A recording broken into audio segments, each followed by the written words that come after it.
안녕하세요, 여러분. 오늘은 조선시대의 의사 동의보감을 펴낸 명의 허준을 읽어볼 거예요. 자, 시작해 볼까요? 동쪽 나라의 보배로운 책 동의보감. 동의보감은 우리나라뿐 아니라 중국과 일본에서도 널리 쓰이는 동양 최고의 한의학 책입니다. 동의보감은 모두 25권으로 이루어져 있는데 이 책을 쓴 사람이 바로 조선의 명의 허준이에요. 허준은 경상도 우수사를 지낸 허곤 대감의 손자인데 서자로 태어났어요. 서자란 본부인이 낳지 않은 자식을 말해요. 당시는 신분 제도가 엄격해서 서자로 태어난 허준은 온갖 서름을 받으며 자랐어요. 아버지를 제대로 쳐다볼 수도 없었지요. 심지어 제사를 지낼 때도 마당에서 절을 해야 했어요. 하지만 허준은 어려서부터 무척 영리했답니다. 허준이 서당에 다닐 때였어요. 하루는 훈장님이 아주 어려운 문제를 냈어요. 나뭇잎이 벌써 뚝뚝 떨어지는구나. 떨어질 낙자를 넣어서 실을 한 수 지어보아라. 아이들은 먹을 갈아놓고 입을 벌린 채 앉아 있었어요. 이제 겨우 천자문을 뗀 아이들에게 시를 짓는 건 굉장히 어려운 일이었지요. 그런데 허준은 붓을 들어 시를 척척 써내려갔어요. 허준이 쓴 시를 읽어본 선생님은 그만 눈물이 핑 돌았어요. 준아, 네가 서자만 아니었어도 정승판서는 따놓은 제목이다만. 훈장님은 허준의 재주를 몹시 안타까워했어요. 그날 밤 허준은 텐마루에 우두커니 앉아 있었어요. 아버지를 아버지라고 딱 한 번만이라도 불러봤으면. 그때 어디선가 끊일 듯 이어지는 울음소리가 희미하게 들려왔어요. 이상하다. 누가 이렇게 슬프게 울까? 허준은 울음소리에 이끌려 어느 초가집까지 찾아갔어요. 아니, 무슨 일인데 이토록 슬피 우십니까? 허준이 방문을 빠끔히 열고 물었어요. 아내가 오래전부터 병을 하러 왔는데 이제 곧 죽을 것 같아서 웁니다요. 얼굴이 온통 눈물 범벅이 된 남자가 대답했어요. 아니, 그러면 약을 쓰고 치료를 받으면 되지 않나요? 도련님, 가난한 살림에 어떻게 의원을 부릅니까? 허준의 물음에 남자는 답답하다는 듯 긴 한심을 내쉬었어요. 집으로 돌아오면서 허준은 의원이 되어야겠다고 생각했어요. 서자라는 신분 때문에 재상이 될 수 없다면 사람의 병을 고치는 어진 의원이 될 테야.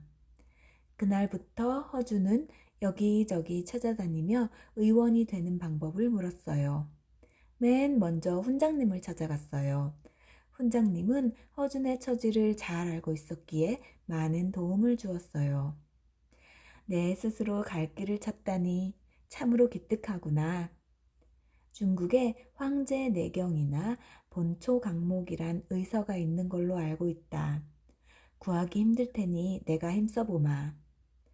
황제 내경, 본초 강목 같은 의서는 모두 중국에서 만든 책이에요. 그 뒤로도 훈장님은 여기저기서 귀한 의서들을 구해주었어요. 힘들게 구한 책들이니 모두 외워 내 것으로 만들어내야지. 허준은 밤낮을 가리지 않고 열심히 공부했어요. 어느덧 허준은 어엿한 청년이 되었어요. 허준은 공부를 하면서 차츰차츰 환자들을 돌보기 시작했어요. 워낙 꼼꼼히 공부하고 정성을 다해 치료했기 때문에 허준의 소문은 금세 이웃마을에까지 퍼졌어요.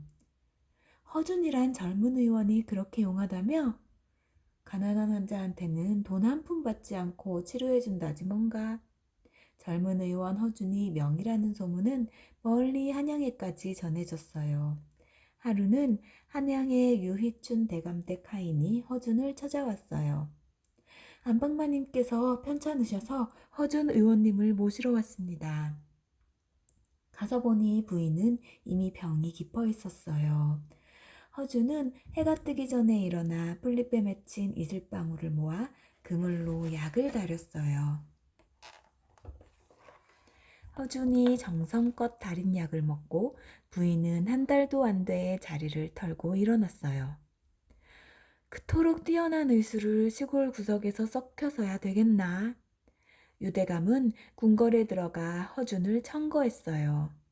하지만 허준이 서자 출신이라 벼슬은 받지 못하고 약재를 구하는 심약으로 일하게 되었어요. 전국에서 올라오는 많은 약초를 고르고 나누는 일이었지요. 옳지, 이 약초에는 이런 효능이 있었군 그래. 허준은 심약 일을 하면서 우리나라 산과 들에서 나는 약초에 대해 잘 알게 되었어요. 그러던 어느 날 허준의 소문을 듣고 어이 양예수가 허준을 불렀어요. 이제부터는 내게 제대로 의술을 배우게. 이때부터 허준은 양예수에게서 의술을 배우기 시작했답니다. 허준은 양예수의 도움으로 그동안 보지 못했던 수많은 의설을 보게 되었어요. 또 양예수에게 배우니 의술도 몰라보게 늘었지요. 허준이 31살 되던 해 몹시 추운 2월 어느 날이었어요. 열이 나고 가슴이 답답하구나. 문을 활짝 열어라. 선조 임금이 주먹으로 가슴을 치며 말했어요.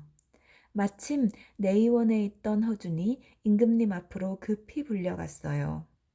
허준은 떨리는 마음을 가라앉히고 차분하게 진찰하여 약을 처방했어요. 다행히 임금님은 곧 나았어요. 내 병이 회복된 데는 허준의 공이 크다.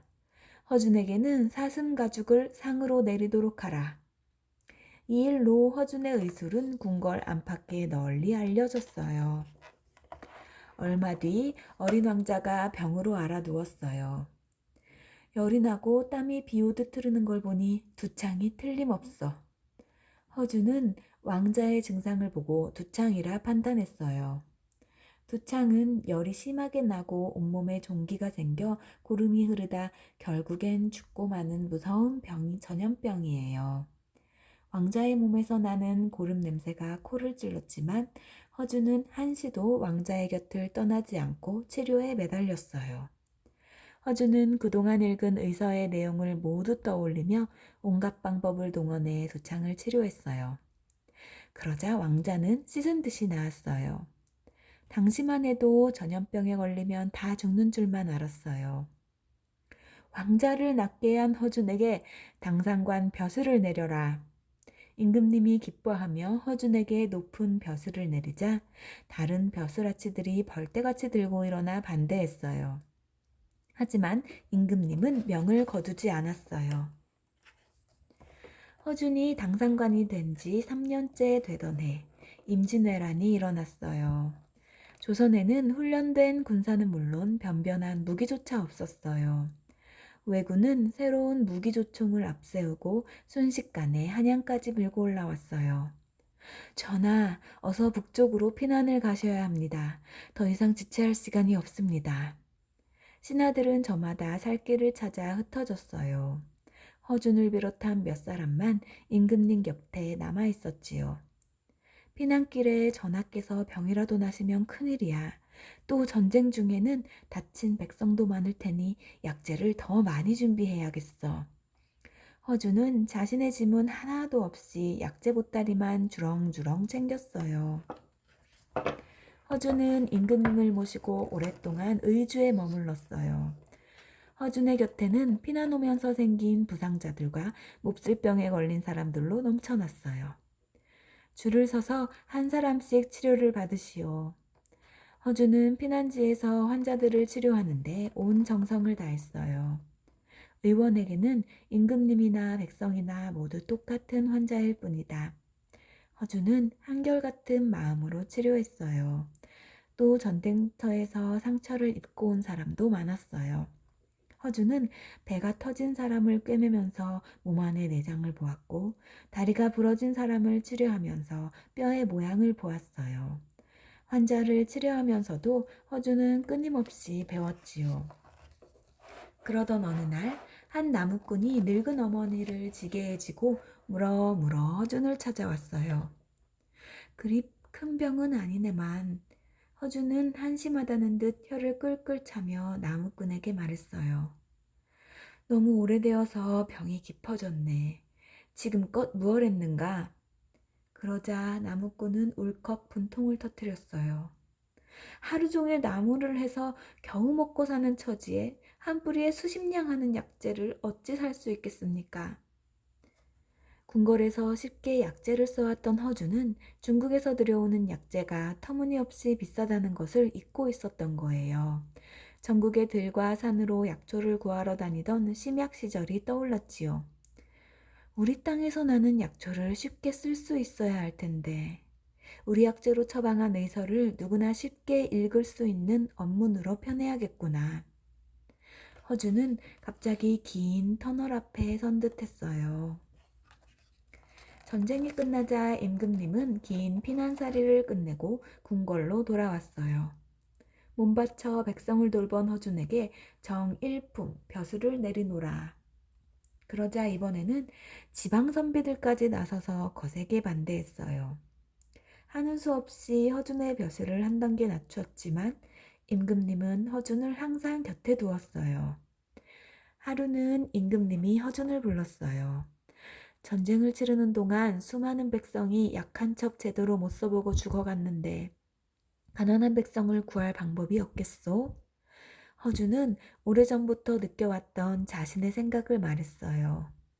전하, 의원들이 중국에서 만든 의서만 따르다 보니 우리 약초를 제대로 쓰지 못하고 있습니다. 우리 땅에서 나는 약초로 병을 치료할 수 있도록 새로운 의서를 만드는 게 좋을 듯하옵니다. 그거 좋은 생각이요. 우리에게 맞는 의서를 만들도록 하시오. 임금님은 허준의 말을 듣고 흔쾌히 허락했어요. 허준은 여러 의원과 함께 새로운 의서를 만들기 시작했어요. 그런데 허준을 아끼던 선조 임금님이 그만 병으로 돌아가셨어요. 어이였던 허준은 끝까지 임금님의 목숨을 지켜내지 못한 죄로 귀양을 갔어요. 어릴 때 허준이 두창을 치료해 주었던 광해군은 허준을 아끼는 마음에서 궁궐 가까운 곳으로 귀양을 보냈답니다. 허준은 그곳에서도 수천 가지 병의 종류를 나누고 우리 약초로 된 치료법을 나누어 정리하는 일에 매달렸어요. 아무도 찾아오지 않고 밖으로 나갈 수도 없으니 의서를 쓰기에는 오히려 귀양살이가 좋구나. 2년 뒤 귀양에서 풀려난 허준은 광해군 앞에 25권의 책을 내놓았어요. 침침한 눈으로 혼자 묵묵히 써낸 새로운 의서였지요. 상과, 응급의학, 전염병 등을 정리하여 우리 약재로 처방한 의서를 보고 광해군은 가슴이 벅차 말을 잇지 못했어요. 누구든지 병의 증세에 따라 우리 약초로 치료받을 수 있겠구나. 동쪽 나라 의술의 귀한 거울이니 동의보감이라고 하라. 광해군은 한글로 쓴 동의보감을 백성에게 나눠주었어요.